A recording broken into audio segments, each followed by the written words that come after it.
আজকে তৈরি করে দেখাবো শিরখোরমা। তার জন্য আমি এখানে 1 প্যাকেট সেমাই নিয়ে নিয়েছি।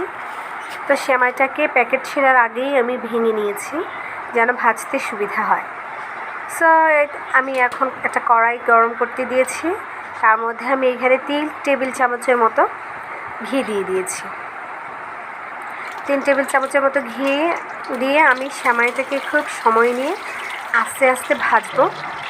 চুলার আঁচটাকে লো মিডিয়ামে রেখে ভাজবো যেন সেমাইটা পুড়ে না যায়। তো সেমাইটাকে খুব যত্ন নিয়ে সময় নিয়ে ভাজতে হবে, খুব তাড়াহুড়ো করা যাবে না সেমাই ভাজার ক্ষেত্রে, না হলে সেমাইটা পুড়ে যাবে আর নয়তো তিতা হয়ে যাবে।